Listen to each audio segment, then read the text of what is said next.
ప్రజ్ఞాపూర్ ఊరచెరువు కాల్వ వలన కాలనీలోని ప్రజలు వాహనదారులు పడుతున్న ఇబ్బందులు పరిష్కరించాలని అధికారుల దృష్టికి తీసుకెళ్తే బీఆర్ఎస్ నేతలు వంటేరు ప్రతాప్ రెడ్డి, మాజీ సర్పంచ్ విజయవర్ధన్ బీజేపీ నేతలపై అసత్య ఆరోపణలు చేస్తూ మాట్లాడడం సరికాదని బీజేపీ గజ్వెల్ ప్రజ్ఞాపూర్ పట్టణ అధ్యక్షుడు మనోహర్ యాదవ్ అన్నారు. గత 15 సంవత్సరాల క్రితం ప్రతాప్ రెడ్డి చేసిన వెంచర్ వల్ల ఊరచెరువుల కాలువలను మూసివేయడంతో నీరు వెళ్లే మార్గం లేక ఇళ్లలోకి నీళ్లు వస్తున్నాయని ఆరోపించారు. ఇబ్బందులకు గురవుతున్న ప్రజలు అధికారులకు మొరపెట్టుకున్నా పట్టించుకోవడం లేదన్నారు. సిద్దిపేట జిల్లా గజ్వెల్ పట్టణంలో ఏర్పాటు చేసిన మీడియా సమావేశంలో బీజేపీ నేతలు మాట్లాడారు.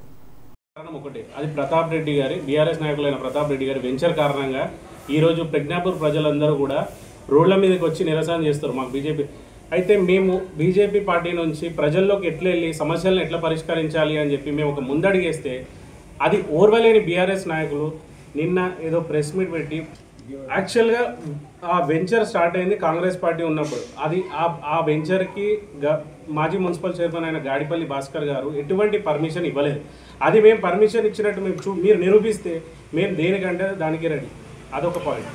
ఇంకొకటి, మీరు ఏ అర్హతలో మాజీ సీఎం గారి క్యాంప్ ఆఫీస్లో మీరు ఏ అర్హతలో ప్రెస్ మీట్ పెడతావు? నీ స్థాయి ఏంది, నీ హోదా ఏంది? నువ్వు ప్రెస్ మీట్ అక్కడ ఆఫీస్లో కూడా నువ్వేం మాజీ సర్పంచ్ బూరుపల్లికి అయితే బూరుపల్లిలో వెళ్ళి పెట్టు. నీకు ఏదైనా ఎదుర్కొనేదంటే రాజకీయంగా ఎదుర్కో. ఇవాళ పెద్ద పెద్ద మాటలు మాడుతున్నావు. బీజేపీ నాయకులు 4 ఓట్లు 10 ఓట్లు అన్నారు.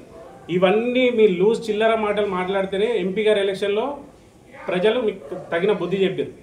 ఎంపీ ఎలక్షన్లో రిజల్ట్ మీరు చూసారు కదండి. 0కి పరిమితమైంది బీఆర్ఎస్ పార్టీ. ఇట్లాంటి ఇప్పటికైనా కళ్ళు తెరుచుకోండి. 3 సార్లు ఎమ్మెల్యేగా మీరు ఓడిపోయారు. మీ జీవిత కాలంలో కూడా ఎమ్మెల్యే కాలేరు. ఇప్పుడు మీ అవినీతి ఆరోపణలు అని చెప్పేసి నేను విజయ్ గారు ఏదో బాగా పెద్ద పెద్ద మాటలు మాట్లాడారు. మున్సిపల్ చైర్మన్ భాస్కర్ గారు ఉన్నప్పుడు ఆయన ఆస్తుల విలువ ఎంత, ఎఫ్డీసీ చైర్మన్ ప్రతాప్ రెడ్డి గారు ఉన్నప్పుడు ఆయన ఆస్తుల విలువ ఎంత? ఒక్కసారి ప్రెస్ ముందు మేము పెడతాం. వాళ్ళని దమ్ముంటే ధైర్యం ఉంటే వాళ్ళ ఆస్తులు మీ ముందు పెట్టమని చెప్పండి.